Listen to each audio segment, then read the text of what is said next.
Hello guys, this is your friend and we are back with a new fanfic. Which is what if powerful banished Naruto got harem with Hinata Tsunade and Kyuubi Part 1. And if you enjoy this fanfic then please give me hype instead of comment and subscribe to my channel for more fanfic like this. And now let's start the fanfic. Naruto sat before the Hokage, his mind full of information and unanswered questions at the moment to even think. He looked to his left at the dog and his master, looking back at him with a bit of skepticism and confusion. Behind him stood the bug user, his face blank but other signals showing his confusion. And to his right stood the shy girl, her light violet pupil-less eyes filled with concern and hope as they looked from Naruto to the Hokage. The Hokage sat back in her seat holding her head as her mind burned with the information she had just received and her mouth just burned for the taste of sake as the streets outside filled with villagers and ninja alike all raging and scared, asking for an answer from their beloved Hokage. This arguably had to be one of the most confusing and hardest days of his whole career. To think this all started with a simple dream. Naruto began to stir underneath the covers of his bed and before he knew it his eyes had opened to the world around him. However, this world wasn't the one he was oh so familiar with, this world was dark with a single light beside his head. What time is it? He thought to himself expecting no one to answer his own thoughts, except maybe that damn fox. He turned his head to look at the clock by his bed, it read 5:34 a.m. Oh son of a. He muttered in his mind curling up attempting to return to the land of dreams but it was no use. Not that it would have aided him anyway. For the last few weeks he had been having very odd dreams, most of them dealing with the demon fox residing in his stomach. Why he had just woken up from a particularly odd dream where Kyuubi had, well he didn't quite remember but it was odd to say the least. He groaned and rolled out of bed, landing on his feet and deciding to take a small stroll to clear his mind and hopefully get back to sleep. He exited through his bedroom window and jumped down with ninja grace to the city streets, taking to a brisk walking pace to hopefully get this cleansing of his soul through with before the villagers awoke in the early morn. He sighed as he thought back to what had happened recently. He had come back to Konoha after a 2.5-year-long leave with the Arrow Sennin, Jiraiya only to be ordered on a mission to save the Kazekage, Gaara. Needless to say he had succeeded and returned to Konoha only to begin getting these weird bouts of pain in his stomach along with his warped dreams. He shook his head and a thought struck his head that it was a tad bit warm out that night but he quickly dismissed it, Konoha could have some weird weather now and again couldn't it? He looked around and noted something else odd. The buildings seemed to have grown since yesterday but he decided to chalk it up to him being so tired. It was 5:30 in the fricking morning, he was damn entitled to some hallucinations. He felt as if the gods hated him now because, even at 5:30 in the morning, he heard the door to a shop open and people began to walk out. He groaned to himself as he saw them out of the corner of his eye stare at him but for some reason he didn't feel hate from this stare. Well, not as much. But this stare held surprise, and even more so great and terrible fear. Suddenly the villagers took off in a brisk run leaving Naruto even more confused. He shook his head and decided to think about more pleasant things, hopefully ridding him of this damned insomnia and allowing him a moment's peace in the process. His mind turned to who he had seen again on his return to Konoha. He had seen Konohamaru and his core once again but more so he had seen Sakura again in what had seemed like ages. It was a reunion that only could be between a brother and sister. Then Kakashi came up and they had to have an almost full Team 7 reunion. Hell, they had even double teamed on Kakashi and beat him on the Bell's test thanks to Naruto's perverted knowledge. He found more of his friends hadn't changed much in the time he had been gone. In fact, they say he had changed the second most. He smiled and shook his head at his latest encounter. Team 8 had been a blast to see again. Shino was his same cold and collected self with almost silence but Kiba and Akamaru. Akamaru apparently had the world's biggest growth spurt because he had changed from the dog that was forever perched upon Kiba's head to the dog who now carried Kiba on his back like he was a feather. He had to smile in spite of himself at when he had seen Hinata. She plain stuttered to no end with that red blush of hers, then fainted in front of him. He was still confused as to why, but it certainly made an entertaining scene. His neck muscles seemed to twitch a bit when he thought of the deep red blush on her, but he once again chalked it up to being up so early.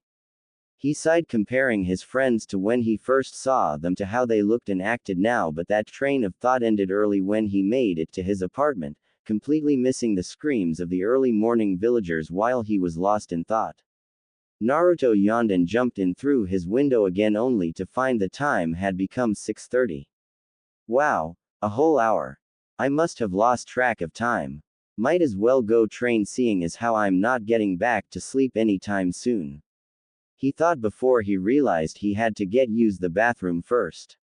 He yawned, causing his jaw to crack a bit. He rolled his neck and entered the bathroom to use the facilities. That's when he noticed the sink was a little too tall for him. Seriously, who the hell is screwing with my mind? Kakashi or someone must be putting on some sort of genjutsu just to piss me off this morning. He sighed and raised his hands to make a seal to release the jutsu, but no matter how many times he tried, the sink still stayed too tall for him to reach.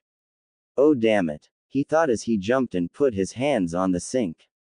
What the hell? I jumped but my feet are still on the ground. What is going? He thought, but stopped short as he looked in the mirror. Now he was correct. He hadn't left the ground when he jumped, nor had the sink suddenly grown shorter. He looked into the mirror with wide blue eyes, and the only thing that stared back at him was the face of a fox, its golden fur shining even with minuscule light of the waning light bulb, and its three golden tails swishing in the shadows behind him. Naruto moved his head right, and so did the fox. He moved his hand to wave in front of his face, and the fox did the same thing, waving a paw much like Naruto had.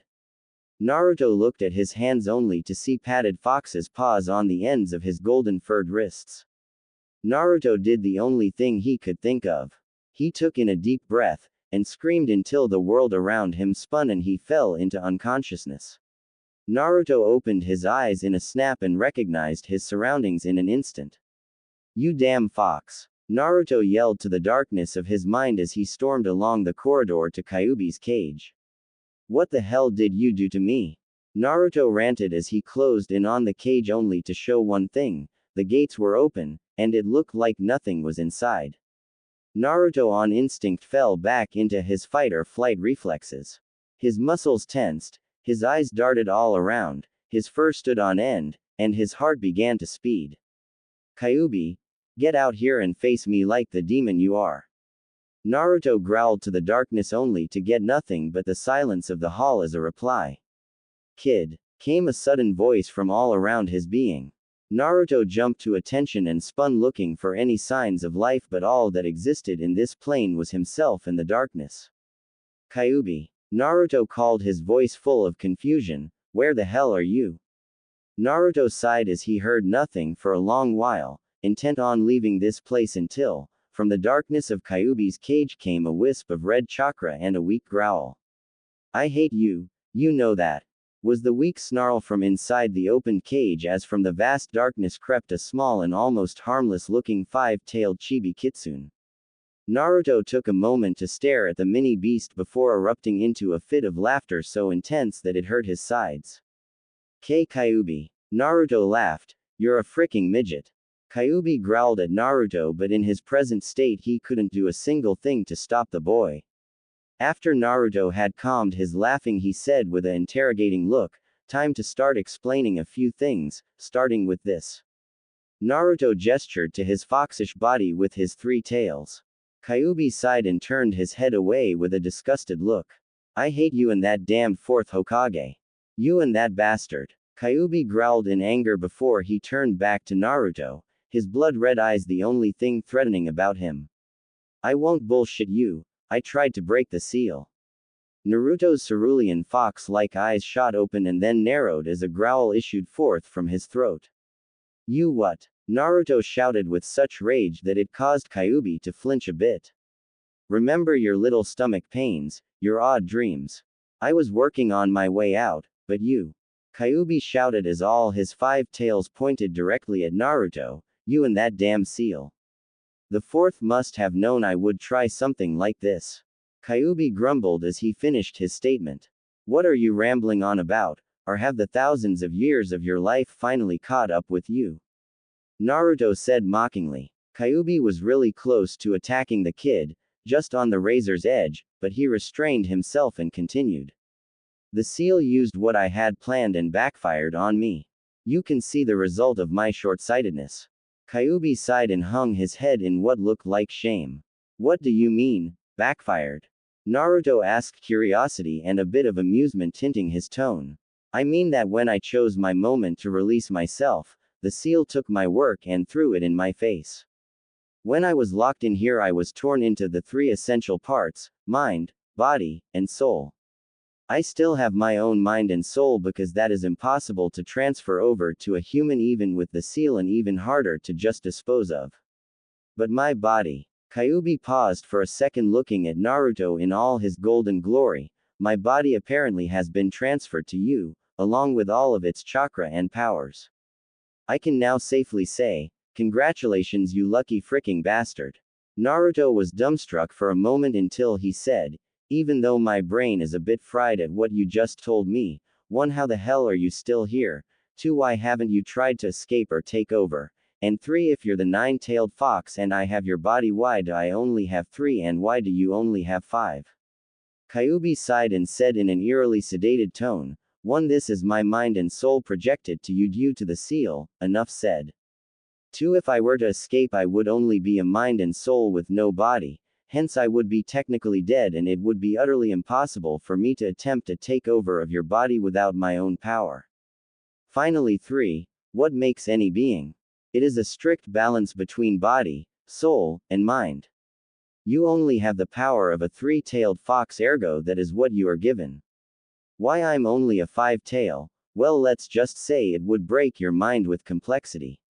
On another somewhat related note, once you were given my body, the seal that old pervert and the other silver-haired pervert placed on you was broken. Naruto's head spun with this new information before he questioned with worry, I have your body, but what about my human side? Kyuubi chuckled a bit at Naruto's worry and said, your human, or should I say blended, side is intact and it will be easily accessible when you can successfully transform. However, only a fox of 5 or more tails can transform into a true half-human-like physique, not just a false image or henge as you humans call it. So, I'm stuck as a fox? Naruto shouted, causing Kyuubi to wince. I should ask you why the sheer volume of your voice doesn't pop your own eardrums. Kyuubi muttered to himself until he answered Naruto with, yes, you are stuck as a fox until you can successfully prove yourself as a 5-tail. Normally that would take hundreds of years of training the body and mind, but with my body having already exceeded to a 9-tail, all you need is your mind to gain strength. Kyuubi smirked as he added, in other words, you are completely screwed. Naruto growled at Kyuubi and said, if I had the time I'd beat the hell out of you, but as it is I'm going to need to see Oba-chan as soon as possible. Naruto concentrated and found himself slowly drifting from the world of the seal to the real world. Kid, keep in mind this body is overall more powerful than your original one, and when you get the time I might be inclined to teach you how it works. With those parting words from the demonic fox, Naruto awoke in his home, on the floor of his less than clean bathroom. Okay, first thing to do, use the toilet, then it's off to see Oba-chan. Naruto quickly did his business with minimal troubles and took off for the Hokage tower. However, just as he had stuck his head outside of his front door, he looked down upon the street and saw what seemed to be an endless mob at the base of his apartment building, all screaming and hollering for the death of the demon fox. Naruto quickly and quietly crept back into his apartment, swiftly locking the doors with his tails and making a break for his bedroom window. Thank the gods I live on the second floor, he thought to himself just as he reached his bedroom, only to be intercepted by 2 ninja who had snuck into his home through his open window. Crap, crap, crap. Kyuubi, what the hell do I do? Naruto shouted in his mind as he was slowly cornered. What the hell do you think, kid? Fight. Kyuubi shouted from his subconscious, spurring the fox boy to do the one thing that came naturally in this situation, stand his ground then charge like mad.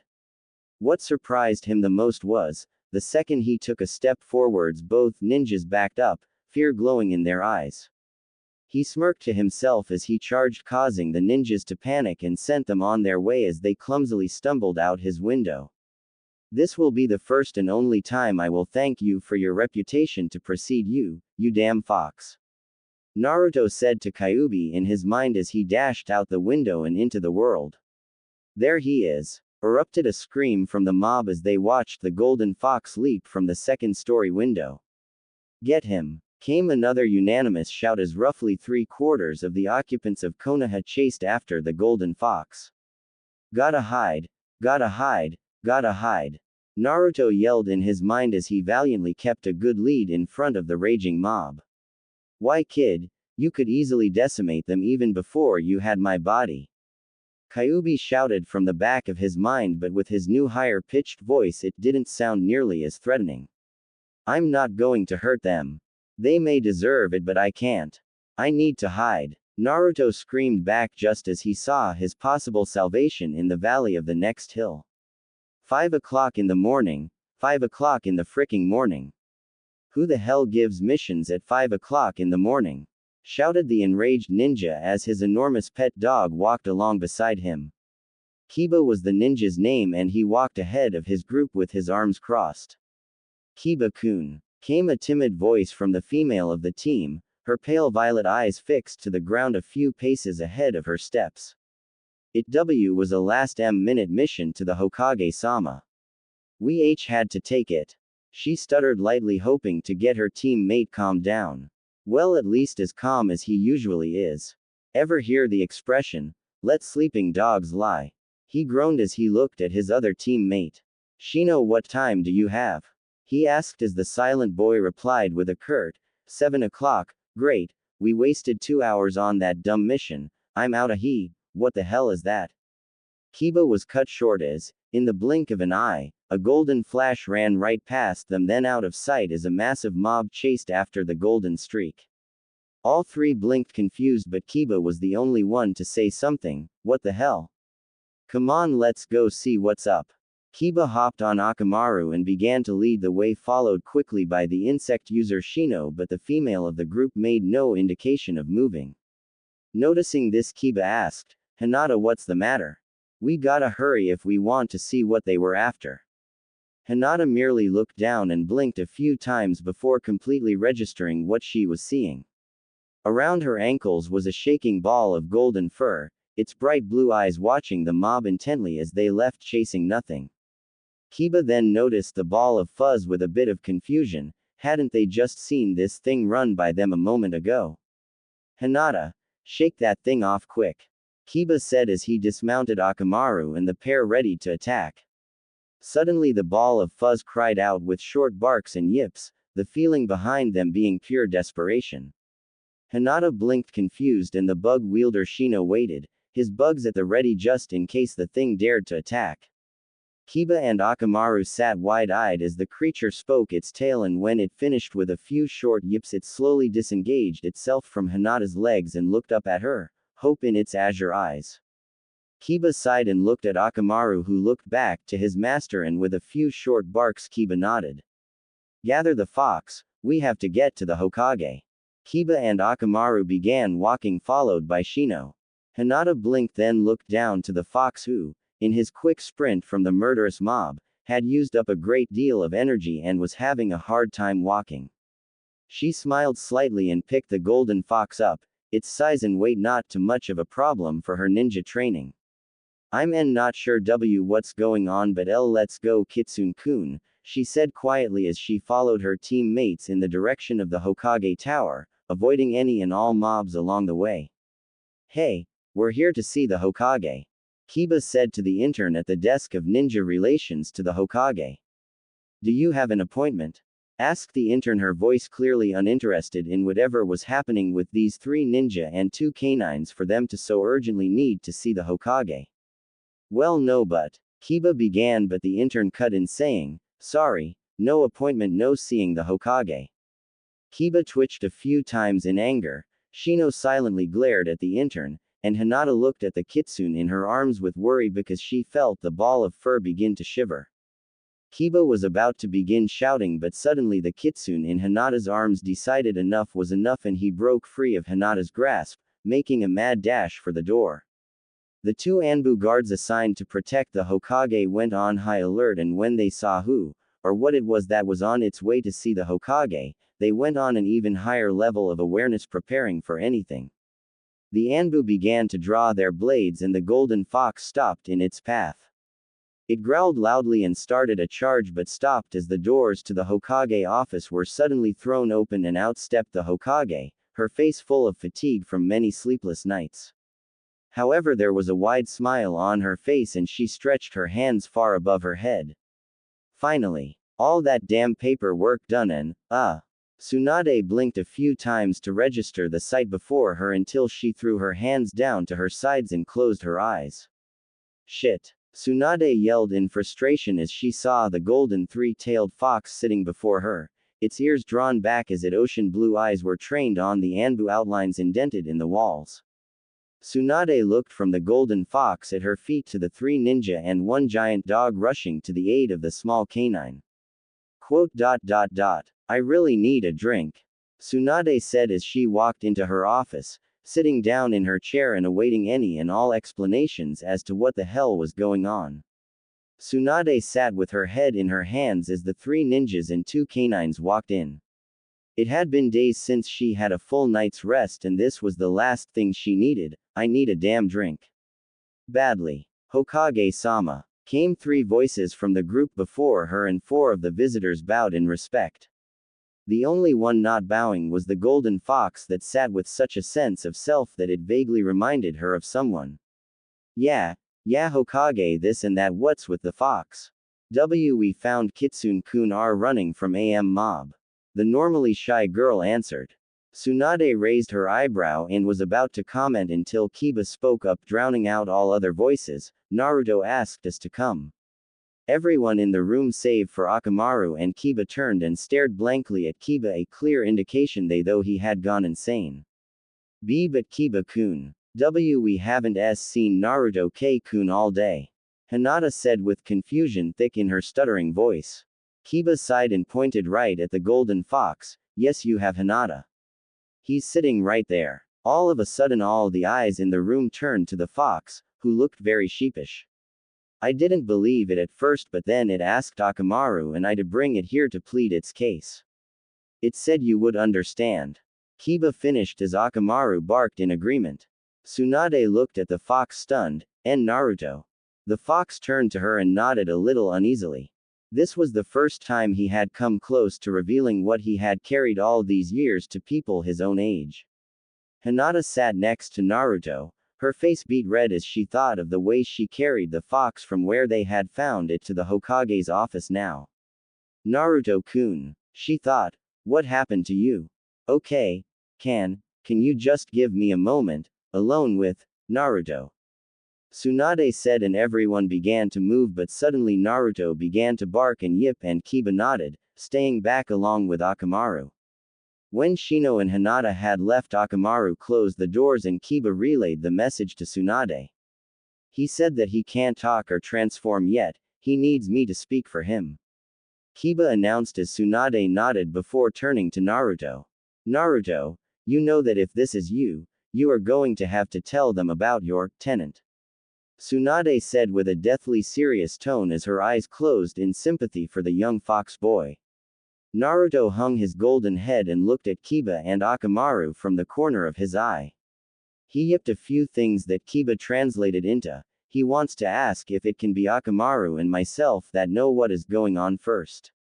To gauge a reaction. Hokage-sama, I don't know what is going on, but I get this feeling like this is very big. Tsunade sighed and nodded to Naruto. He looked at Kiba and Akamaru briefly before yipping a few things. He's asking if you'll tell us. What is going on, Hokage-sama? Kiba said as Naruto huddled himself further into his chair as if in fear of what was to come next.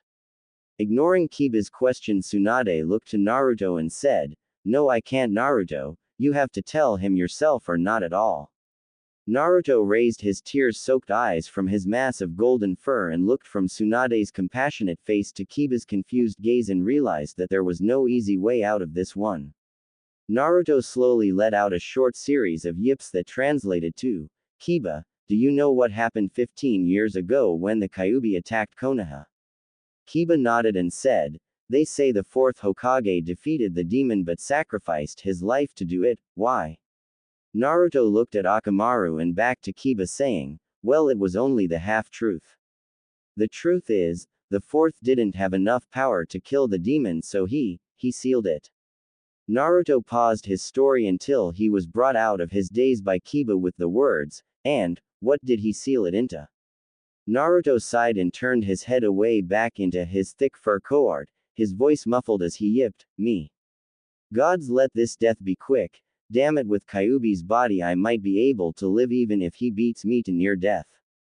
Naruto thought as he huddled closer into a ball hearing footsteps come closer to him.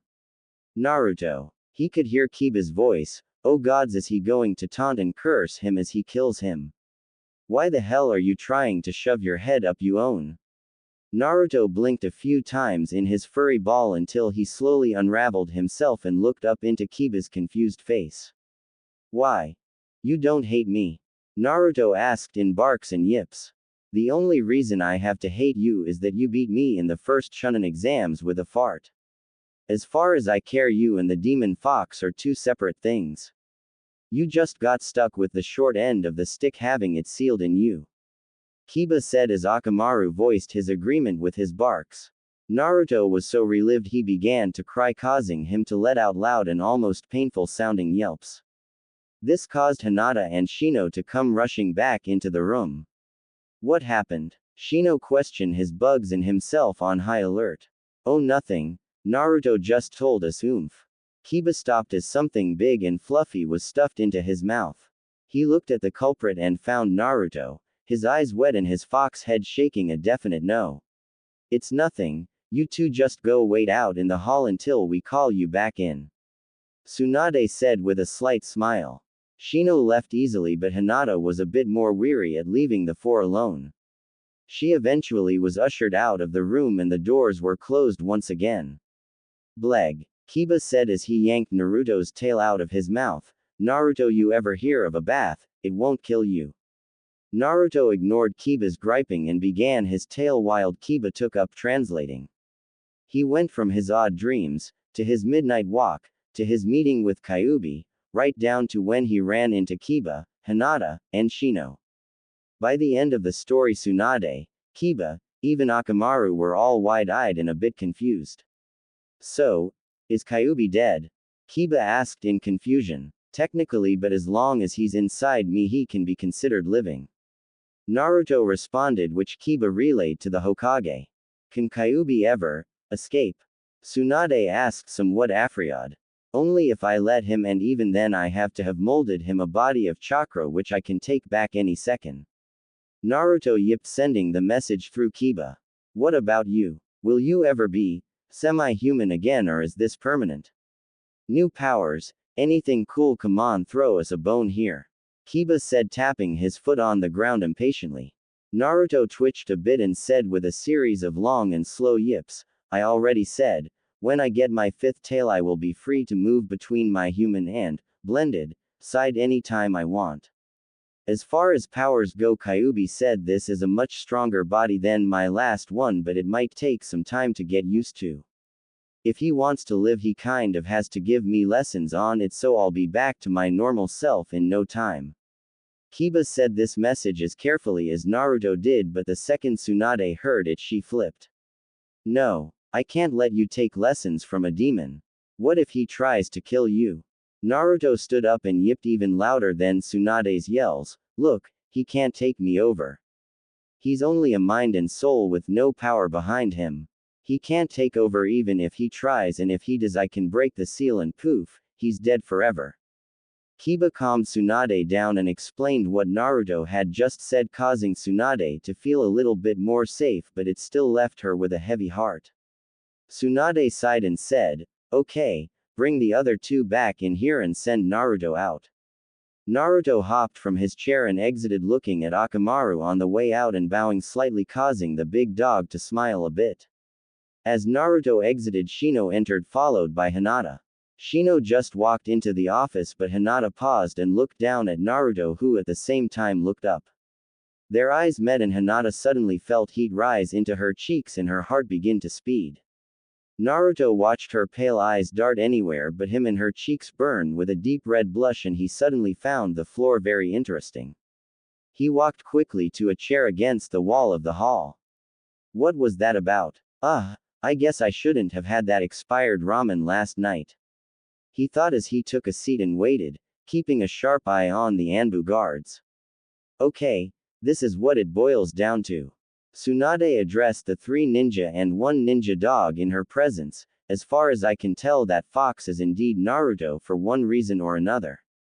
Tsunade glared to Kiba, silently telling him to keep his big mouth shut. Kiba obeyed and Tsunade continued, however, Naruto won't be able to live like a normal human until we find some way to change him back, so it leaves me at this. At this point Tsunade looked around the room and said with a sigh, one of you 3 is taking the fox home. I'll do it, came a stuttering voice from one of the 3. All eyes turned on the blushing Hinata and she elaborated, I don't mind and no one would think to find Naruto K-kun at the Hyuga C compound. Tsunade couldn't help but smile to herself. She knew the young heiress had what could easily be the world's biggest crush on what could easily be the world's thickest skulled person. She was a sucker for romantic stories, but when it came down to business there wasn't any room for it. I'm sorry Hinata, but we can't. For one, your father would have a fit if he found out what, or rather who, was his daughter's new pet. 2, you can't understand what Naruto is saying, yipping. So I'm left with one option. Tsunade sighed and prepared for the firestorm that was destined to be the response. The only one here qualified to take care of Naruto is Kiba. Quote. What? Why me? Came a shout from Hokage Tower so loud that the very faces of the past Hokages trembled on their stone mountain. Because I said so, damn it. Sounded a bellow completely dwarfing the previous scream. Kiba stood in front of the Hokage, his blood boiling and his eyes glaring death to the respected leader. Hokage-sama, you honestly can't expect me to take that idiot home with me. My mom and sister would have an even bigger fit than Hinata's father. The whole pack would try to tear him apart. Kiba yelled with rage in his tone. Tsunade glared with such an intensity it caused Kiba's glare to falter slightly, and Tsunade found her opening. You can understand Naruto, and so can the rest of your family. I doubt your sister and your mother combined could do something the scale of Hiashi. Your pack of nin dogs will just have to deal with it. Besides, Akamaru isn't whining now, is he? Tsunade said with a confident smirk. Kiba looked back to his companion to find that he indeed had no problem with the situation, in fact he seemed to be smiling. But, just give him to Hinata. She even volunteered. Kiba yelled with a twitch in his eye. Hinata blushed deeply, remembering what she had said. Hell, give the damn fox to Shino. Just not me. Kiba finished taking deep breaths to get oxygen back into his lungs. Tsunade was about to defend her position, but suddenly the doors swung open and a golden fox strutted in, growling and yipping up a storm. See, even he's agreeing. He'd gladly go with Hinata rather than me, Kiba said, translating the yipping into human language. Hinata turned an even darker red and had to begin mentally calming herself down lest she faint like she did when she had seen Naruto again after his 2.5-year leave. Tsunade twitched angrily a few times and was on the edge of using her demonic strength until a large and angry buzzing noise drowned everything out except its own tremendous vibrations. Everyone quieted and turned toward the source, Shino. Shino stood, his bugs out in a swarm and making as much angry noise as possible. In a flash they had receded back into Shino and all was quiet once more. Stop arguing like little children and get to a resolution, Shino said with such anger in his normally silenced voice that all involved in the argument slightly hung their heads, some more than others. Hokage-sama, It's very well known that you're a gambling person, so let's say that the responsibilities of Naruto fall on a simple game of Jankenpo, Shino offered, and suddenly Naruto produced the best grin a kitsune can. With a few short yips and the rules defined, the game was on. Ready Hokage-sama, cause you're about to lose badly, Kiba said as he readied his hand.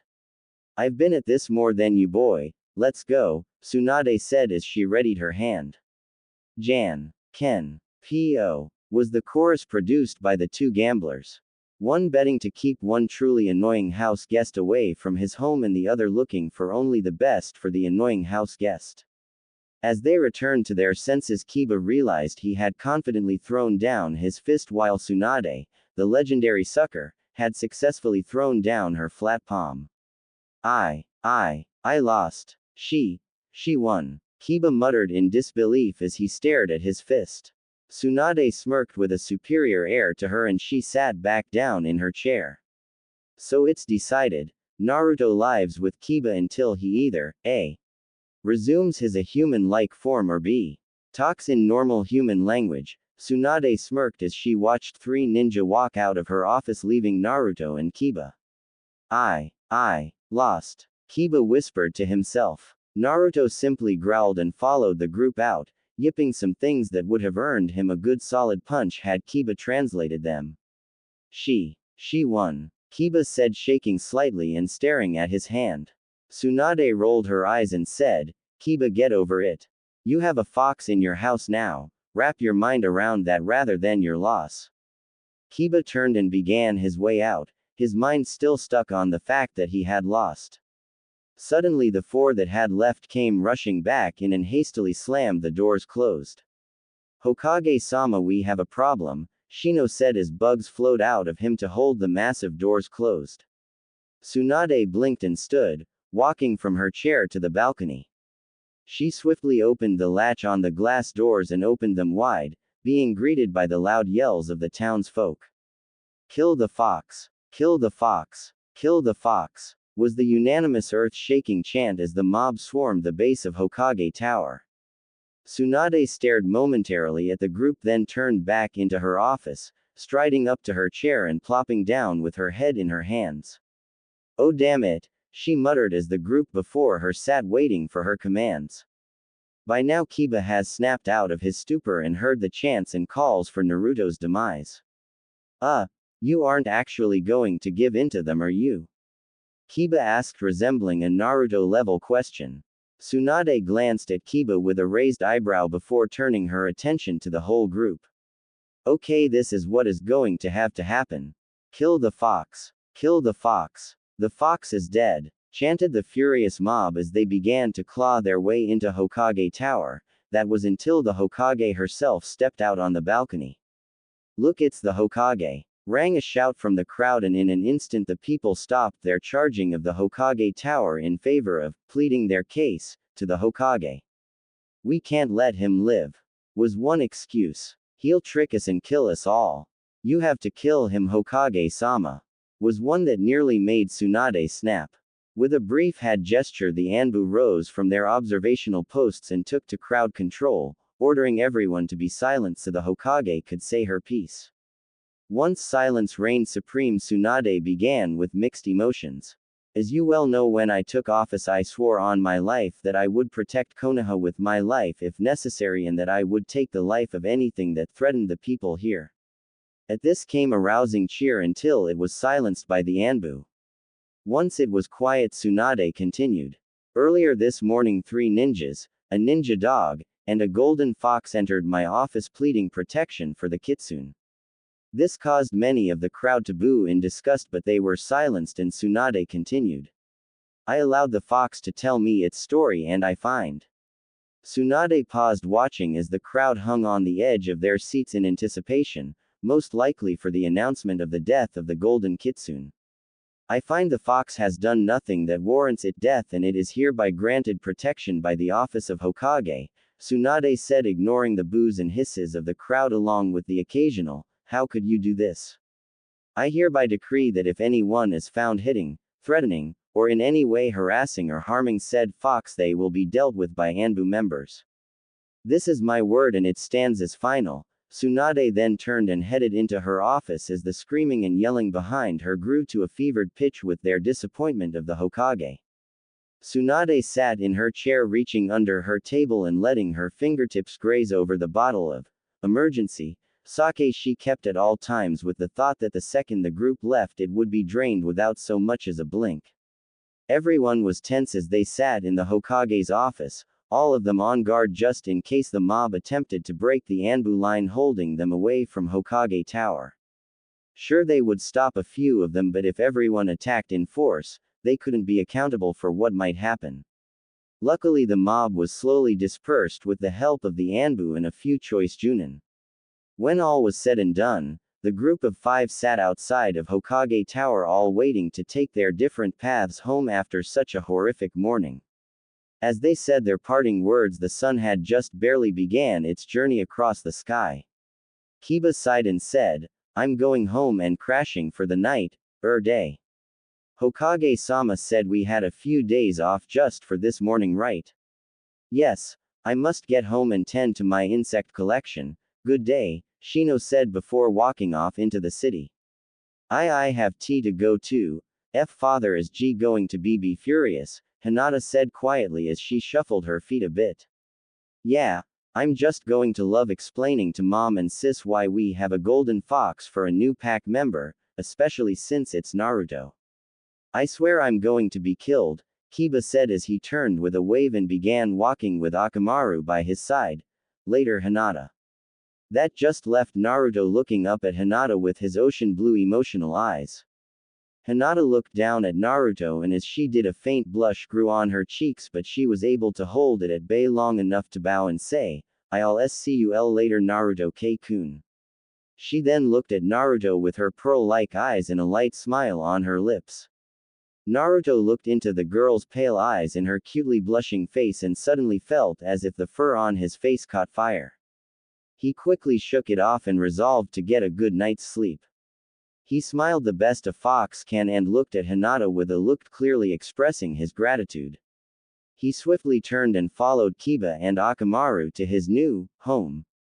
Hinata smiled and walked home with a slight skip in her step. She wasn't sure, but she was a little more than certain that behind the look of thankfulness in his eyes, there rested something more. Kiba looked to his side to see Naruto walking beside him, his fox body giving a light bounce every second step he took. He rolled his eyes and muttered to himself, "You better be worth the damn trouble. Hinata would kill me if something were to happen to you. Mom, sis, I'm home, along with a trailing rat."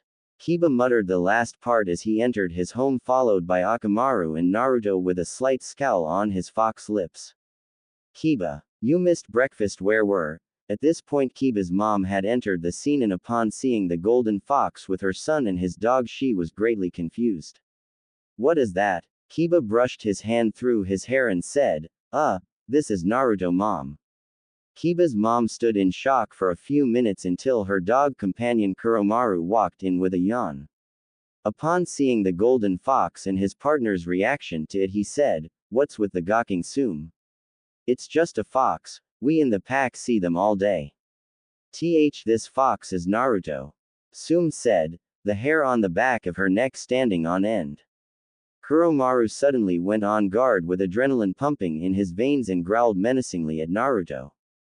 "Leave this home if you wish to live, runt," Kuromaru growled, but Naruto, having faced much worse, just rolled his eyes. In a series of yips and barks he said, "Oh, how I wish I could, but there are a few things stopping me." At this Kiba began his explanation at what had happened, how he had found out about Naruto's demon and, as much as it pained him, how they were expected to keep Naruto in their home. No matter how much she hated it, no matter how much it irked him, both Sum and Kiba had to accept Naruto in their home. After a brief showing around the grounds, Kiba and Akamaru left to get some rest. Naruto was free for the remainder of the day. Naruto took this time to try and catch up on his own rest, but no matter how hard he tried, the smell of dog and the overwhelming feeling of being watched all the time made him lose his fatigue. Gods, what is there to do at this time of day? Naruto questioned no one in particular as he wandered the vast yards of the Inuzuka home. You could start by leaving and never coming back, came two voices from the darkness of the bushes. Naruto turned just in time to see two large whirlwinds of claws and fangs heading straight for him. Naruto's instincts kicked in and he swiftly jumped to the side, narrowly avoiding the whirlwinds.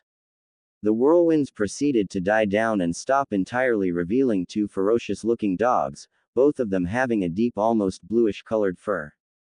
Naruto blinked confused and said, who the hell are you? The two blue dogs stood tall and proud and said, "We are the Aoromaru twins and we will drive you off these lands, you demon fox." Both twins readied themselves, and when they were ready they called out, "Gatsuga." They began their attack with a sprint, then they leapt up into the air, spinning into two devastating whirlwinds. Naruto this time just barely avoided the attacks, they were so close that his fur closest to them was singed. The whirlwinds that were the Aoromaru twins ceased and they took a moment to find their bearings.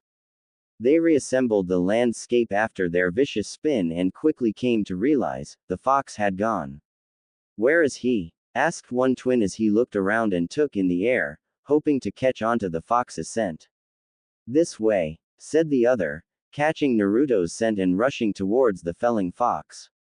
Naruto hid in the deep brush surrounding the Inuzuka home in hopes of escaping those insane blue dogs. "What did I ever do to them?" he thought loudly. "Kid, now's the time for a brief lesson on kitsunes," came Kyuubi's almost welcomed voice. "Hurry up, you damn fox," Naruto thought as Kyuubi sighed and began his explanation. Kitsunes are revered the world over for their image-making abilities. A genjutsu kid, Kyuubi spoke with what one could interpret it as a smirk. "Genjutsu? I don't have hands to make seals," Naruto thought loudly. Before Kyuubi could respond, Naruto felt a very foreboding presence and he leapt clear from the hedges just in time to miss the Aoromaru twins' Gatsuga attack. "Can't you just leave me alone?" Naruto asked in desperation as he tried to stall time for Kyuubi to explain this genjutsu. "We have no mercy for demon foxes," said the twins in harmony as they began another attack. Naruto sighed and stood his ground, expecting everything except what happened. From out of nowhere came another, even bigger whirlwind, met the two whirlwinds head on and stopped them in their tracks. Naruto watched as the twin whirlwinds faltered and spun out of control from the power of the single larger one. They landed some ways away, both twins having their brains scrambled from spinning too long and losing control. As the single giant whirlwind came to a stop, it revealed a female dog, her fur the same brilliant white with brown splotches as Akamaru's fur. Her brown patches were over her left eye, her front legs, and the back of her tail. The only thing out of place on her was a single spot in the center of her head that was what seemed to be green in shade. She sighed, then smiled at Naruto in a friendly gesture. "Sorry about those two," she said with a sheepish glance to the side, "they've always been trouble."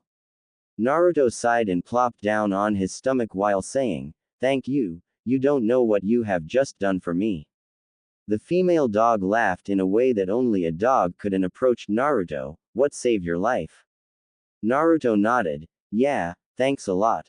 It's no problem. My name is Midori," said the female as she walked over and greeted Naruto like every other animal, sniffing. "Whoa," Naruto said as he jumped up and backed away, slowly scooting on his tails to cover his rear. "Oh, sorry. Didn't know you were so sensitive," Midori said with a slightly suggestive tone. Naruto stared blankly for a few moments before saying, "Anyway, my name is Naruto.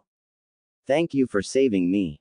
"It's really no problem, Naruto-kun," Midori said as she sauntered up to Naruto and rubbed against him as she passed him, only to circle around and sit eerily close to him. "So what are you here for?" Midori questioned innocently. Naruto blinked a few times but managed to get out, "I just moved in. Hokage's orders. I guess we'll be having plenty of encounters, right, Naruto-kun?" Midori asked as she rubbed her cheek against Naruto's. Yeah, sure. I have to go now." With that, Naruto sped off faster than he ever thought possible, leaving behind a very confused Midori. True to his word, Kyuubi began to teach Naruto how to work his body and what it could really stand up to. However, Kyuubi found that teaching Naruto during the day was a great risk to the boy's health due to the almost constant challenges from the dogs of the home. Most of the time they were fended off by Midori, much to Naruto's dismay, but sometimes he had to run for his life. Kyuubi had found a way to teach Naruto that would still allow the boy to have a normal sleep schedule. Naruto would spend his days avoiding the dogs and the miscellaneous villagers who were out for his blood, and at night Kyuubi would teach him through his dreams. Kyuubi first taught Naruto a few things about kitsune illusions and how to perform them without seals. Naruto picked it up as quickly as he did everything else, and soon he found hiding in an illusion came naturally to him as expected in the body of Kyuubi. He even used the illusion to meld with a tree so well that he nearly gave Kiba a heart attack when he disappeared for a whole day. Moving on, Naruto was also told by Kyuubi to find that lazy smart, and hopefully get something from him in the art of improving the mind because he could only teach so much to the boy. That is where we join Naruto, Kiba, and Akamaru, on their way to find that lazy smart. How hard can it be to find Shikamaru? Look for a shogi board and there he is, Naruto yipped in frustration. They had just spent the last few hours looking for Shikamaru, but the lazy Chunin seemed to have disappeared off the face of the earth. Kiba sighed and said, Naruto, I hate to break this to ya, but I have a mission today, so I have to get going soon. That leaves you without protection, and for all we know that's what the villagers are waiting for. In reality, the past few days keeping Naruto in his home hadn't been as bad as he thought. Even his sister and mother had been convinced that Naruto was just painted in a bad light by everyone. That doesn't mean that they wanted him to stay, that just meant they could stand him. However, Kiba was a bit concerned. He saw how the villagers' glares at Naruto had grown worse and more open, and how he hated lying to his friends, save for Shino and Hinata, where Naruto was. Tsunade had come up with the excuse that Naruto had left on a long-term mission with Jiraiya and his return time was unknown. Many found it suspicious, but they figured that was Naruto for you. Kiba, however, was convinced that this fox that he had taken home was in some serious trouble if he was left alone. Then again, in the past when Kiba had to leave, Naruto turned and went home without so much as an argument. You go ahead on your mission, I got this covered, Naruto yipped as he sped up his pace, expecting Kiba to just drop off and go on his mission. No, Kiba said as he reached down and grabbed Naruto with the scruff of his neck, you're going home and that's that. We can't risk you getting your little fox head sliced off, no matter how empty it is. Naruto sighed and turned his head to look at Kiba out of the corner of his eye. Sorry Kiba, but I can't have you stopping me. With that and a puff of smoke, Naruto turned into a log and somewhere a small kitsune disappeared into the village. Oh shit, Kiba said to himself as he went searching for the golden fox.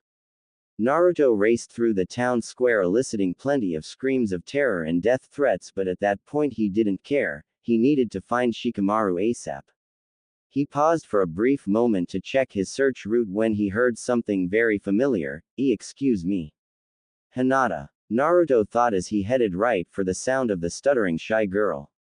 He hopped and ran as fast as he could toward her timid voice and welcoming arms. He smiled as he laid eyes on her exiting an herbal medicine shop, and he put himself into high gear just to get to her faster.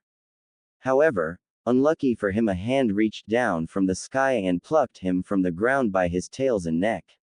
You bastard fox, growled the burly man as he gripped Naruto's throat tighter to keep him from yipping out an emergency to Hinata or anyone around.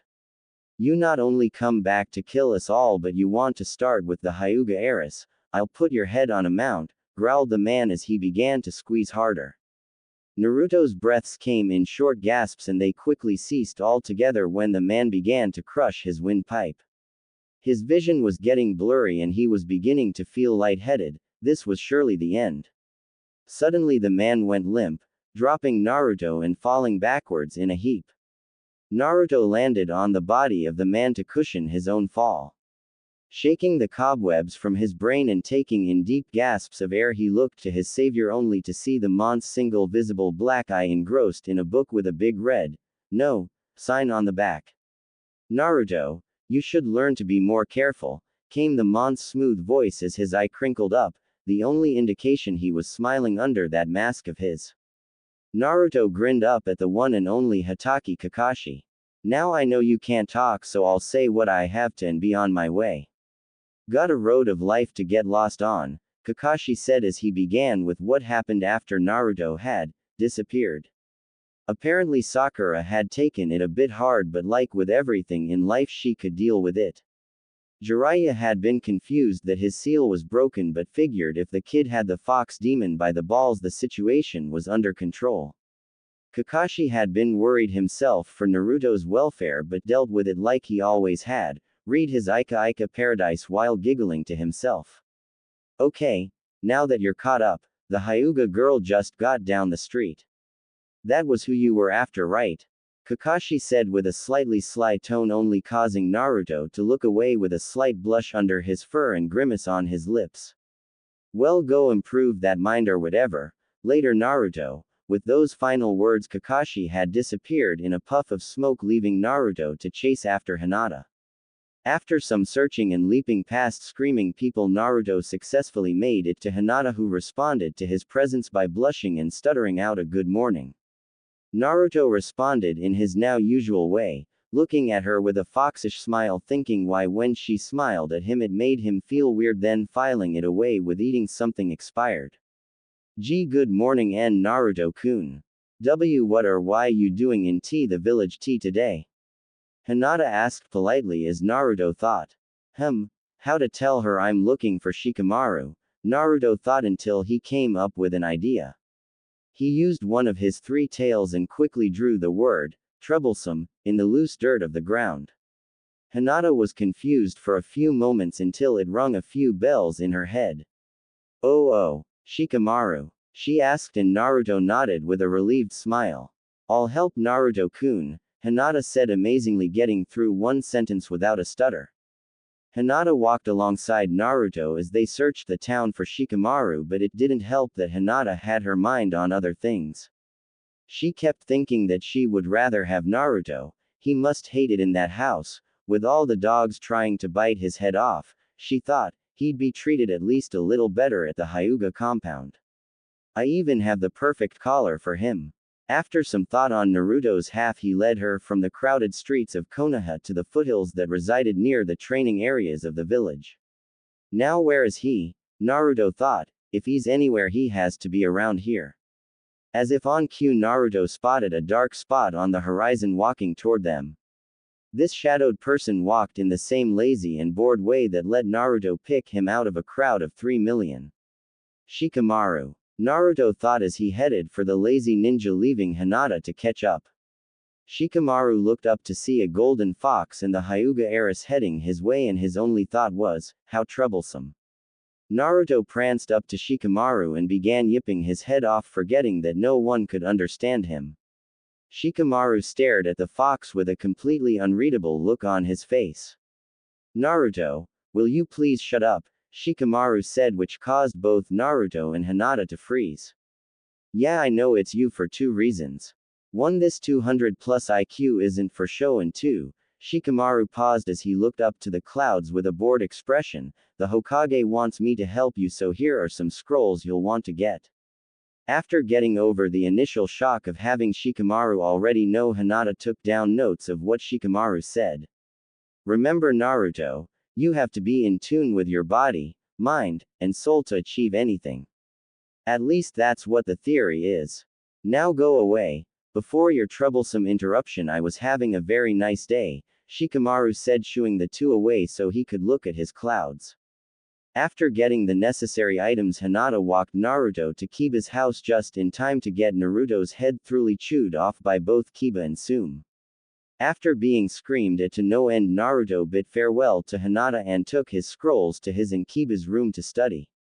2 weeks later, after dark, when everyone's asleep, Naruto sat in the darkened hallway of the seal with Kyuubi sitting directly in front of him, their eyes locked on each other and not moving. Kyuubi smirked and raised his third tail, taking a small shogi piece and moving it just right. Your move, kid. Naruto stared at the board with what would seem to others as a blank look, but by now Kyuubi knew it was a look of planning. The boy had improved over the 2 weeks he had been training in his mind. To be truthful, he had never expected the boy to catch on so quick, but then again he should have expected it since the boy did master the Rasengan in an unholy amount of time. It also helped that the boy had a sort of motivation from a certain person who visited whenever she wasn't on a mission. Naruto had resolved to himself, in what he thought was private, that he would gain 5 tails just so he could walk around with her in public without drawing too much attention. Kyuubi found it admirable in some aspects and dumb in others, but he thought as long as the kid got his tails, that's all that mattered. Kyuubi figured even if this kid only got 5 tails, no one was going to be able to stop him. Just think if he got 9. Naruto slowly raised his tail and made a quick move. When that had happened, Kyuubi knew the game was his. Oh well, the boy tried. Kyuubi made his move, but at the last second saw something he had not expected. Naruto had just lured Kyuubi into a trap. Naruto grinned and began carrying out his plan. Kyuubi smirked. Yeah, this kid's a miracle. Kid, do you remember the last lesson from your scroll of Zen? Kyuubi asked as he made a move to stop the boy's assault. Yes, Kyuubi-sensei. It was, the whole moon and the entire sky are reflected in one dewdrop on the grass, Naruto said, moving his piece to run interception. Kyuubi glowed a bit at the thought of him being a teacher, but digressed and moved his piece, spelling the end for the boy. And the meaning was? Kyuubi asked with a confident smirk. Naruto tilted his head to the side and moved his overlooked piece, completely toppling Kyuubi's offense and assuring him the game. Something with such incredible insignificance often holds the greatest value, Naruto said with a smile as Kyuubi stared at the shogi board in disbelief. All because of one piece he had lost the game. Kyuubi took a few moments, but then he softly began to chuckle. This chuckling grew in his throat, and in moments he was letting out a loud hearty laugh. Ah kid, you're on your way, Kyuubi said as he calmed his laughter. Thank you, Kyuubi-sensei. Can you teach me some jutsu now? Naruto asked, eager to learn jutsu from the Eon's old demon. Kyuubi couldn't help but laugh and say, sure, tonight I'm going to teach you something that is absolutely necessary for you to be the king of the kitsune. Kyuubi paused, watching Naruto sit on the edge of his fox butt. You're going to learn fire. On the very edge of Konoha stood 2 figures, their dark cloaks hiding them from prying eyes as they walked along the city walls looking for their way in.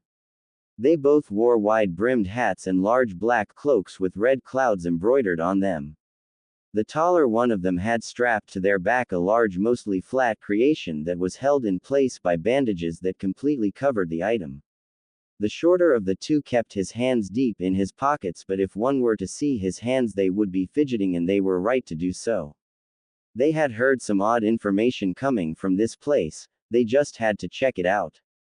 Itachi, you sure that story's true? I mean, the kid can't just turn into the fox, right? The larger of the two asked in a rough voice, but he received no answer. Soon 9 tails. Itachi thought as he found the hole in the wall's defenses and used it to its fullest. Soon the Akatsuki will take hold of you. For the next few days after learning the secret to his kitsune fire abilities, Naruto spent it at the training fields hidden far behind the Inuzuka household, practicing and perfecting his own technique to use. He had still kept up with his scroll studies and his evening lessons with Kyuubi, but now his mind was more focused on the goal ahead. When they weren't on missions and had a few hours of free time, Kiba and Akamaru accompanied Naruto to the grounds to help him train his abilities. This also allowed them to teach him a few Inuzuka clan techniques since he was living with them. They had to teach in secret, but they found that, just like with him and his studies with Kyuubi, Naruto picked up incredibly quickly. When Kiba and Akamaru had to leave, Naruto would continue his training, but with no one to spar with, he had grown increasingly bored. The logs would just fall apart as if they were made of balsa wood rather than heavy oak. The only other thing he could work on was his speed, but with Kyuubi's body that was more than easy. On the 5th day of his self-induced training, Naruto took some time off to rest. He lazily walked along the training fields of Konoha, knowing that going anywhere near the village was an untimely death waiting to happen. Little did he know what he was doing just now might warrant him the exact same fate. Naruto yawned and looked for a place to rest, and that's when he suddenly noticed it. He smiled with a little nostalgia to himself as he wandered into the training fields of his old team, Team 7. He sighed as he looked at the 3 poles, long ago replaced, but the spots in which they stood held more significance than anything before. This was where they had passed the Bell's test, this was where they had first become a team. This is where they met before missions while waiting hours on end for that lazy pervert to show up. This is where he ran to just before the Chunin exams. This was where she found him and gave him the little confidence she had so he could continue on. He smiled to himself and sighed in a fox way as he walked to the poles, running his paw over one of them in remembrance. Naruto-kun, came a shy and stuttering voice from behind him that he could tell in an instant that it was the girl that he had just been thinking about. He turned his fox head to see the pale-eyed girl looking at him, then to the training poles. Naruto scooted a few inches over and patted the ground next to him with one of his tails as an invitation for Hinata to sit, which she obviously accepted. She walked over and quietly sat next to him as he looked up to her with a questioning gaze. She caught his gaze and began quietly, I was just. She took a side glance and Naruto, who was in rapt attention to her, which caused her to blush, but she gulped down her nervousness and continued with, the clan has been upset with me ever since I lost to my sister. Sometimes I can't handle their stares so I come here to think. Naruto saw the deep look of sadness in her pale eyes and did what came to his instinct. He wrapped his tails around her in a comforting embrace. Hinata's eyes immediately switched from sadness to pure shock, so much so that she nearly fainted but held her head together, slowly getting used to Naruto's warm tails wrapped around her. She could smell his scent perforating from the furry appendages. It smelled like the deep forest with a hint of ramen. She sighed with a serene look on her face and began to pet Naruto's tails absent-mindedly, sending the fox boy deeper into the state of comfort that he had entered the moment he surrounded Hinata with his tails. Naruto, with his enhanced nose, could pick up Hinata's scent easily, and to him it smelled wonderful. It was a light scent of lilacs with a small hint of something he couldn't quite place, but nonetheless it led him into an incredibly relaxed state. Ah, how sweet, Fox Demon and his girl sharing a moment. So sorry to break it up, but the fox is coming with us, came a gruff voice that broke both Naruto and Hinata from their dazes. They reluctantly broke apart and stood up in a flash, facing the last 2 people Naruto wanted to see right now. The 2 that faced them now were none other than Uchiha Itachi and Hoshigaki Kisame of the Akatsuki. Naruto growled loudly as he locked eyes with infamous Sharingan of Itachi, but at this moment Itachi found it a waste of his energy to use any jutsu, so he motioned for Kisame. Kisame looked down at Itachi, who muttered only one thing, he's all yours. At this, Kisame grinned with demonic intent and drew his blade, Samahata, into the fray. Hear that, kid? It's you against me. Kisame paused as he took a few practice swings with his blade, tried to make this interesting. Okay. Hinata was in shock at what was happening. Here were 2 S-ranked criminals after her Naruto. She couldn't let this drop. No way in hell. No matter how shy she was, there is a point where she'll get defensive. However, before she could leap into action with her Byakugan and Juken style, Naruto's tail encircled her waist and gently pushed her away, silently telling her to run. She looked down at Naruto, who made a simple head gesture to leave, then sprung into battle, leaving her torn between running and staying to help. Kisame laughed and said, "Ah, this is going to be fun after all. A golden fuzz ball protecting what's his. Kinda brings a tear to your eye, not?" Kisame launched at Naruto, his sword raised for a powerful strike. Hinata's eyes widened in fear while her cheeks burned with a blush from what Kisame had said. Kisame brought his blade down on where Naruto should have been, only to see the ground beneath his blade but no bloody fox. Where is that demon? Kisame wondered out loud as he pulled his sword from the ground, causing the bandages that were attached to the blade to rip, revealing the blade in all its gory glory. Hinata gasped as Kisami's sword was ripped from its bandages and it showed its true nature, but that was nothing compared to what was darting from the forest to Kisami's back. Kisame smirked and raised his sword to block the claw attack Naruto attempted from his back. "Nice try, Fox, but I'm stronger," Kisame said as he held his sword against Naruto's claws. Naruto growled angrily and with a powerful blast Kisami's sword was thrown far away, the remaining bandages on it ablaze with dark red flames. Kisame backed up a few paces in surprise, allowing Naruto to find an opening. He darted faster than the wind and shoulder tackled Kisame in the stomach, letting off another blast of his fox flames at just the right moment to send Kisame skidding backwards along the ground, most of his Akatsuki cloak burned to a crisp. Kisame stumbled back a bit then turned to the side narrowly avoiding another tackle explosion by Naruto. Kisame grabbed the scruff of Naruto's neck midair and spun him quickly, sending him flying across the ground. Naruto skidded to a stop then turned to face the shark man with killing intent in his fox-like cerulean eyes. Kisame held still for a few moments, the shadows of the day casting their darkness over his face. He raised his head to reveal a sick smile on his shark-like face and a murderous glint in his eyes. He let loose a haunting laugh and screamed to the heavens, "Finally! A challenge!" He grabbed the remaining pieces of his cloak and threw his arms out from his sides revealing the sleeveless flak armor he wore under his cloak. With a sick laugh he clasped his hands together in preparation. Kisame began a series of quick hand seals and finished as he plunged his hand into the ground with the cry of, "Suiten, Kyuubi." Suddenly the earth began to tremble and Kisame removed his hand from the hole he had created only to reveal a gushing geyser of clear water. In no time the geyser had filled the training field in a deep level of water, causing all who were in the area to channel chakra into their feet to stay afloat. "Crap, this isn't good," Naruto thought as he channeled chakra into his paws. "Ya think, kid. This body is fire-based, so in other words, water equals bad." Kyuubi screamed in Naruto's mind, completely missing the hand seals Kisame had created. "Suiten. Suiryudan no jutsu." Kisame called as a massive dragon made of water rose from his summoned water supply. Naruto's eyes burst open and he began taking defensive measures to avoid the massive dragon now chasing him. Kisame smirked and made a new set of hand seals screaming out, "Suiten, Sukiodan no jutsu." This only increased the problems for Naruto as while he was running from the massive dragon of water, powerful blasts of water began to cut him off. "Shit," Naruto thought as he dodged the blasts and the dragon with great effort and difficulty.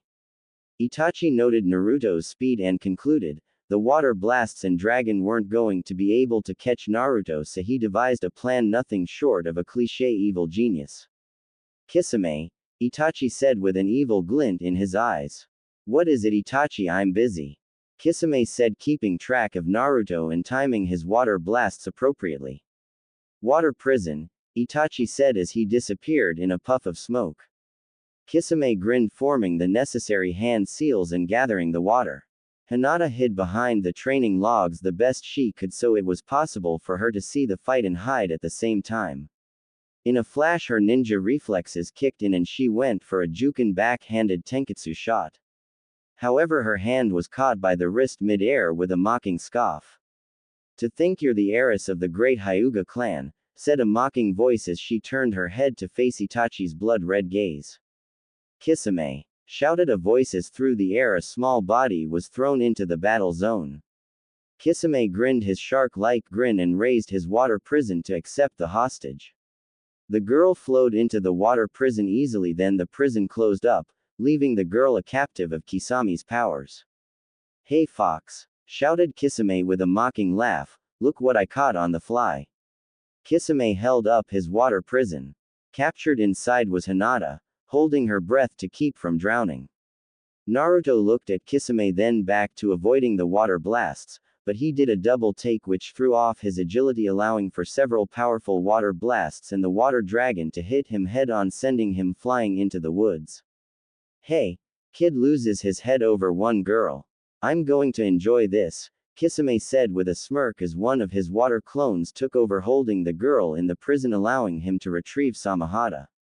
Naruto lay on the tree branch, his body battered with some bones under the skin fractured. He was also soaked to the bone, but all this didn't matter in the least. The only thing he thought about at this moment was pure and simple, unimaginable revenge against the offender Kisame. Naruto rose from his spot on the tree limb with difficulty and turned to face the approaching shark man and his clone with Hinata in a prison. He will die, thought Naruto as his chakra began to spike and his brain went on pure instinct, mending his bones and injuries as if nothing had happened. Then his mind began molding raw chakra into something spectacular. Come out, wherever you are, Kisame called with a gravelly laugh. Came a distorted and animalistic growl from the forest. Kisame turned around just in time to block a burning whirlwind of claws and fangs with Samahata. The whirlwind deflected to the side and slowed to a stop, revealing Naruto, his fur a blazing gold and waving behind him 3 tails of solid fur and 1 of red chakra. Oh no you don't, Kisame called as he ran at Naruto with insane speed, swiping with Samahata.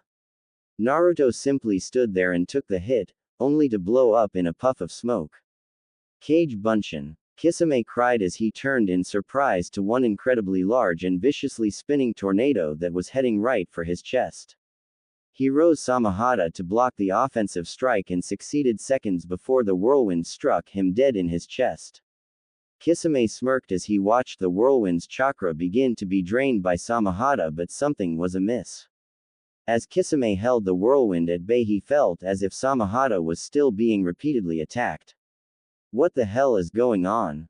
If the kid keeps attacking, his chakra will be gone in seconds, Kisame thought as he held Samahata with an iron grip. The answer to his question came when on his safe side of Samahata appeared the spinning head of Naruto, and in his mouth he held a burning blood-red and incredibly powerful Rasengan. Kisame's eyes shot open in horror as the world seemed to slow down. Samahata splintered like a piece of wood and its shark skin and teeth pieces scattered, leaving Kisame with no defense against the burning Rasengan and drilling Kitsune. Naruto slammed the Rasengan into Kisame's chest, and with the added spin from his Gatsuga he quickly burned a path through Kisame's armor, skin, lungs, heart, and out his spinal cord on the other side. As Naruto burst from Kisame's back, his fur was ablaze with fire, and trailing behind his body were 4 burning tails. Rasengan, Senkuki. Naruto growled out as he skidded to a stop on the water behind Kisame, the burning Rasengan in his mouth a mere horrific memory. Kisame stood frozen, his eyes open in shock. This had been a big surprise. He turned his head to the side to look at Naruto, who glared at him with blazing blue eyes, the very edges having tints of a deep red to them. Suddenly Kisame coughed and blood poured from his mouth, staining the water below his feet blood red. His chest was no longer made of bone, muscle, and blood. It was a hollow shell with a foot-wide tapered radius hole in its center, the edges burned into cauterization. Kisame wavered momentarily, then fell face first into the waters he had brought to the surface, his body sinking beneath them along with the shattered remains of Samahata. In an instant the Kisame clone fell victim to its master's death and turned into a puddle of water, leaving the water prison unguarded, and hence Hinata was free to fall. Fortunately for her, a large muscular and furry object easily caught her on its now much larger back. Hinata lay against the warm fur and the comforting presence while she felt the world around her blur due to the speed of their movement. She realized that she was snuggled tightly into the golden fur of Naruto as he carried her from the battle. Wait. He's carrying me, thought Hinata as she looked at the transformed Naruto. His body had easily doubled, maybe even tripled in size. His fur had gotten a little longer and more wild, and he had gained another tail. However, before she could finish her train of thought, she was grabbed by the collar of her jacket, then taken away from his comforting warmth by this evil chill holding her. Naruto, Itachi called as he held Hinata in mid-air by the back of her jacket. Naruto stopped in the middle of the bloody water and turned, his growl resonating deep in his chest. Let her go. Naruto growled out in his new animalistic voice. Itachi grinned and said, I see you've ascended to a four-tail, a very important stage in kitsune growth. I'm sorry to do this, but after seeing you kill Kisame so ruthlessly, I find I should take the same liberty with this Hyuga. It's only fair. Then I'll take care of you. Naruto was pissed, that's true, but the second he saw the look in Hinata's eyes, he was at a complete loss. Her face held disgust, not for Naruto for missing her being captured, but for herself for allowing this to happen. Today just wasn't her day. Her mind was swallowed in guilt and pain. Then as she heard Itachi's closing words, something happened. Around Hinata's eyes grew grotesquely large veins and her eyes became a bit more defined. You won't touch him, Hinata muttered angrily in Itachi's grasp. Before he could taunt her, Hinata began to twist in his grip, calling out the name of her technique, Hakusho Kaden. In a wild spin, Hinata flung Itachi face first into a tree they happened to be perched on. She came out of her spin with a face clearly showing rage and, in the speed unknown to her by anyone, she began striking Itachi's back mercilessly. The traditional Juken strikes, pummeling him deeper into the wood despite its name.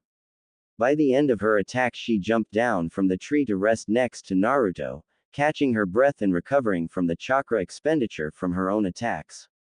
Itachi slowly removed himself from his impression left in the great tree trunk's wood. He slowly wavered side to side, not having expected that from the Hyuga weakling.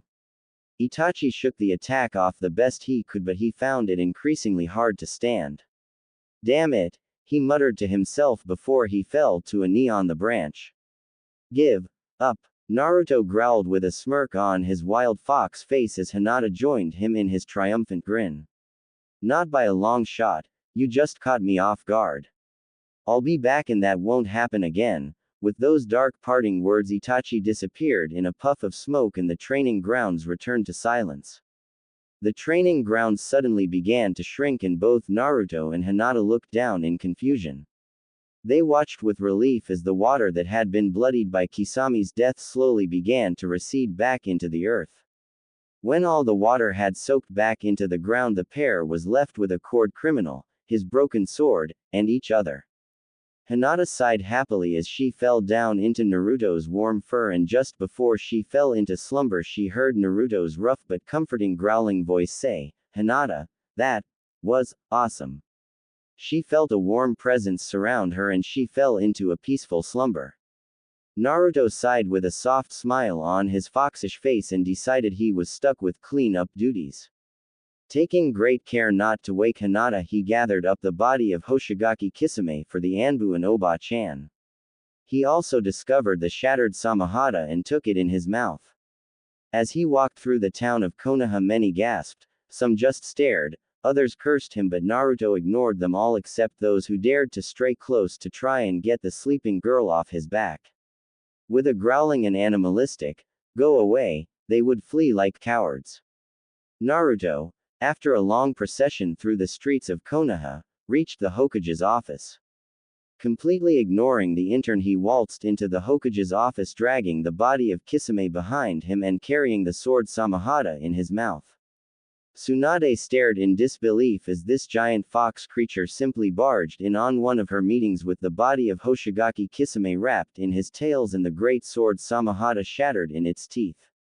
Naruto spit out the sword and dropped the body unceremoniously on the ground, saying in a growling hiss, "Special delivery. Oba-chan." Naruto, Tsunade said, causing the fox to face a shocked Tsunade, a stone-faced Hyuga Hiashi, and a surprised Shizune. Did you kill him?" Tsunade asked while she stared wide-eyed at the body on the floor. Naruto nodded and, after seeing Hiashi, he slowly shifted his tails, revealing the body of Hinata under their fur. Hiashi noticed this and in an instant he was standing and glaring at Naruto. "Let her go, you demon fox," Hiashi said as he took a few steps toward Naruto. Naruto simply glared back and covered Hinata up again with his tails.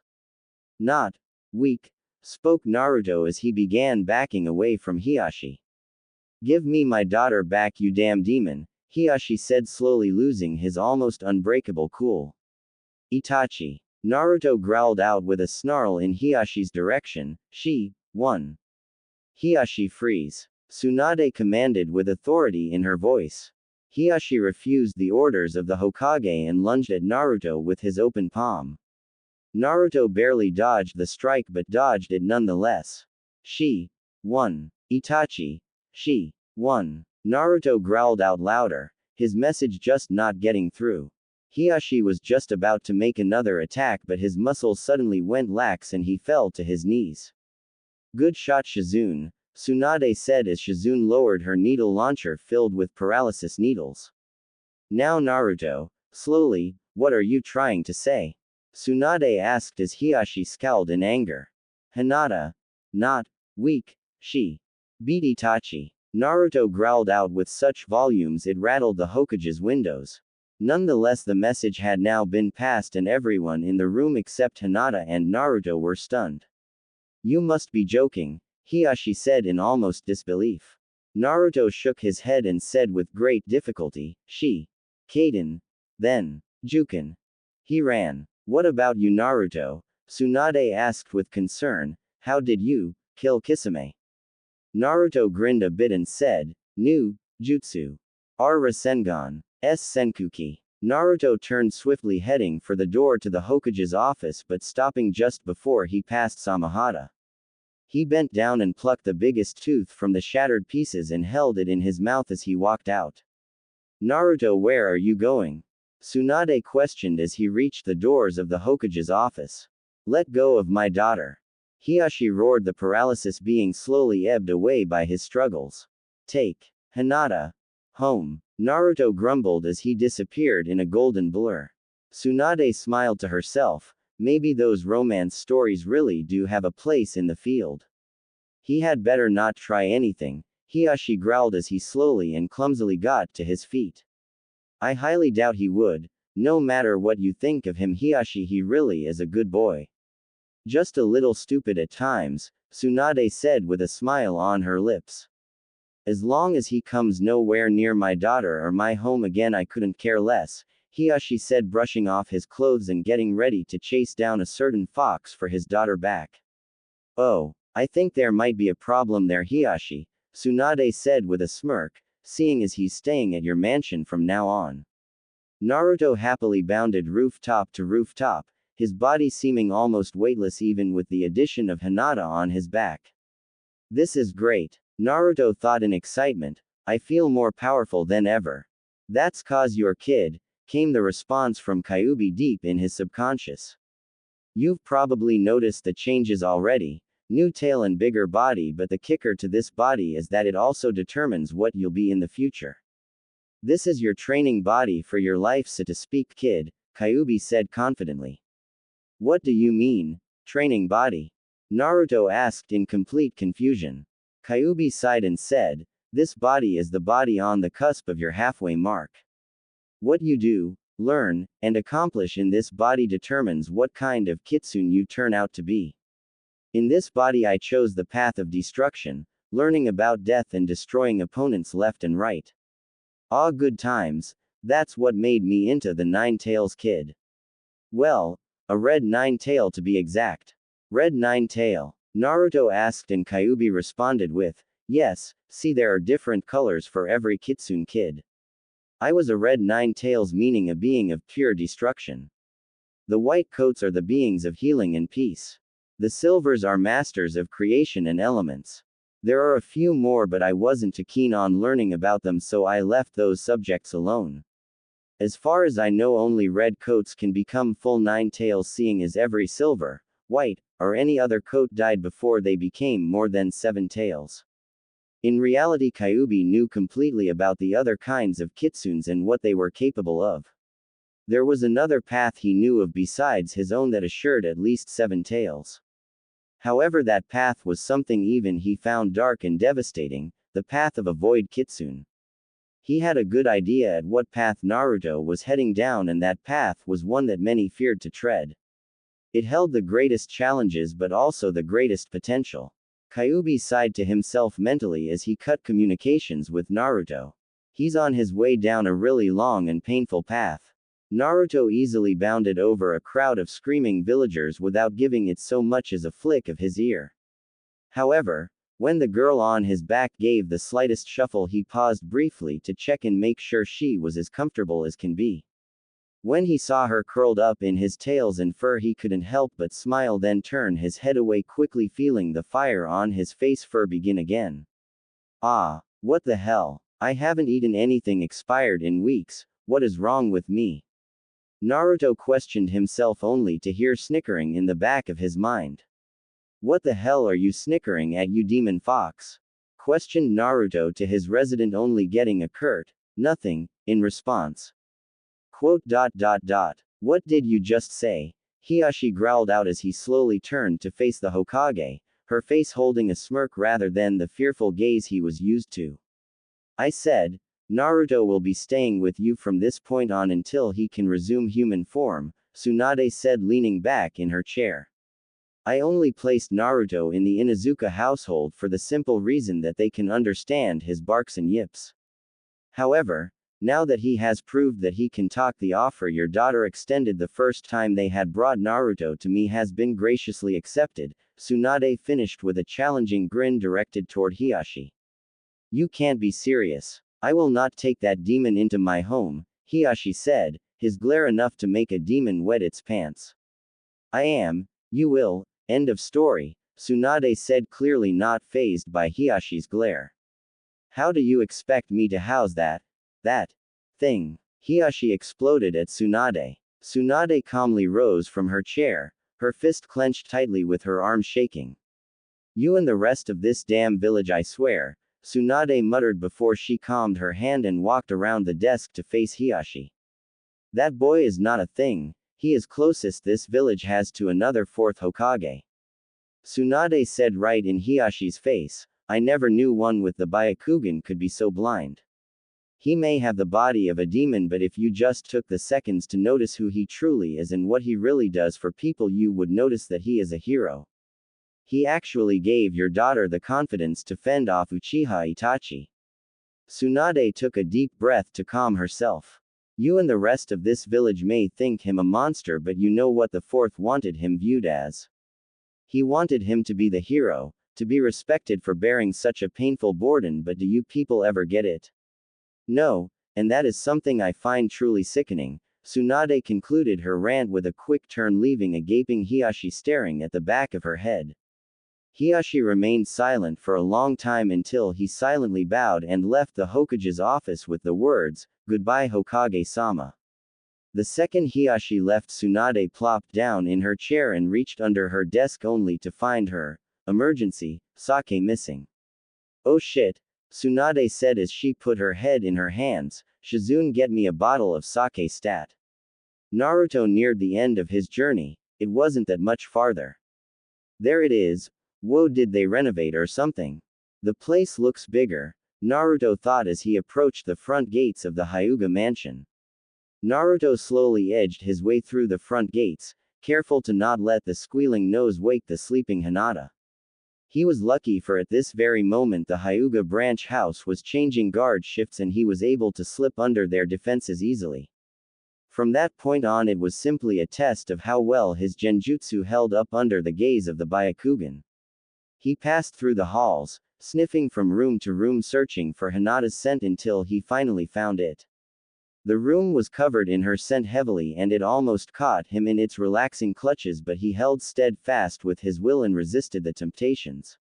He entered Hinata's room, his intention to lay the girl on her bed so she could rest after her encounter with the Akatsuki. He walked up to what he presumed to be Hinata's bed and he tried to pry her off his back with his tails. As his tails wrapped around her waist and began to pull, her hands and arms went on autopilot, wrapping around him and holding him tighter so she didn't have to leave the warm fur. Naruto attempted time and time again to pull her off his back, but only succeeded in getting her to partially roll off his back and sit on the floor with her arms around him. Oh, you have to be kidding me, Naruto thought as he kept thinking. He eventually settled on lying down to think, but it turned out to be a bad idea because when he did, Hinata lay on his side and curled up in his fur again, using his tails as her own personal blanket. Naruto blinked as he saw Hinata curl into him and felt her soft body lie against his. It felt rather nice. I could get used to this. No wait. Bad thoughts. Must punish. Thought Naruto as he used one of his free tails to hit his head. Okay, think rationally. She's using you as her bed and your tails as her blanket. Ah, it's hard to think rationally with her on me like this. Bad Naruto. Naruto continued to his head as he heard a howling laughter in the back of his mind. What made this situation even worse was the fact that at that moment Hiashi entered Hinata's room. Hiashi simply stared for a few moments, seeing her daughter have a death grip on the fox and the fox hitting its own head with a free tail. Hiashi rolled this over a few times in his head before clearing his throat. The fox suddenly stopped hitting its head and it slowly turned its eyes to the Hyuga leader. Not my fault, pleaded Naruto in a quiet voice as to not wake Hinata. Hiashi put his hand on his forehead to compose himself with what he saw, and when that was done he said with the calmest tone possible, I understand. It was Naruto's turn to stare at Hiashi in disbelief. What? Questioned Naruto, which made Hiashi groan to himself. I said I understand, besides I am probably going to have to get used to this sight, Hiashi said, muttering the last part to himself, but Naruto caught it with his fox ears. What do you mean? Naruto asked softly.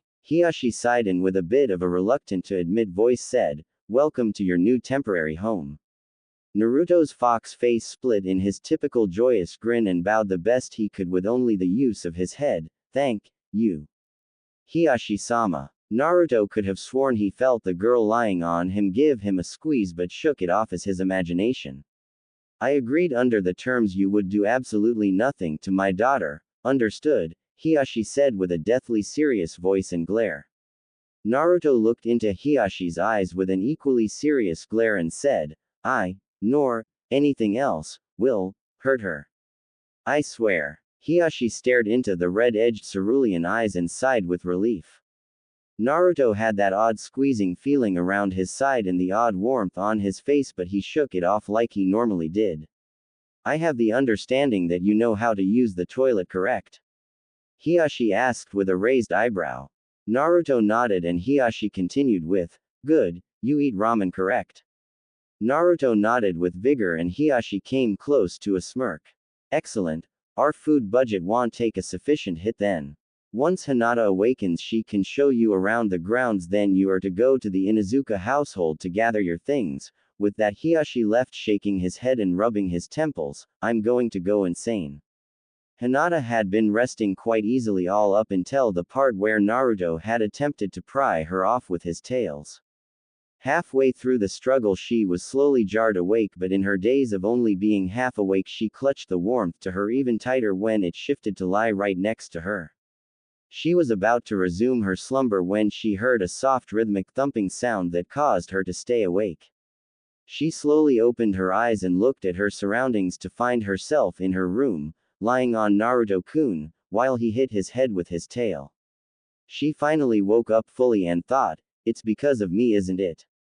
I must not be good for him and he hates contact with me. She was about to wake up and show Naruto the way out of Hyuga Mansion, but suddenly her father entered and in a flash she pretended to sleep. She subconsciously huddled farther into Naruto to hopefully hide from her father's gaze, but knew he would be able to see her anyway. She frantically thought of ways out of this situation and she nearly began to cry, knowing that after this she would be severely punished by her father. Welcome to your new temporary home. Those words passed over Hinata's ears, causing her to have a bit of shock and then relax. She smiled to herself and gently gave the fox she was lying on a squeeze, hoping he didn't notice. It only got better for her when she heard the proclamation of protection Naruto claimed for Hinata from anything or anyone. It made her so happy she gave Naruto another squeeze, this one knowing he felt, seeing as his body stiffened a bit but then relaxed quickly. After Hiashi had left, Hinata decided now was as good as time as any to wake up, so she let out a big yawn and stretched. Hinata, you awake? Naruto asked, his voice getting less rough and broken, but it still held that animal edge to it. Hinata slowly opened her eyes to meet Naruto's red-edged azure orbs and nodded with a flushed face. Naruto smiled and asked, "Show me around." Hinata looked at Naruto in false confusion and he said with a smile, "I'm here to stay." Hinata produced a shy smile and got up from Naruto, but she didn't walk for her door. Instead, she approached her dresser and opened the top drawer. Naruto was confused by her actions and did the only thing that came naturally to him: he followed her. After rummaging through the various items she had stored in there, she quickly pulled out a small normal-looking flat box.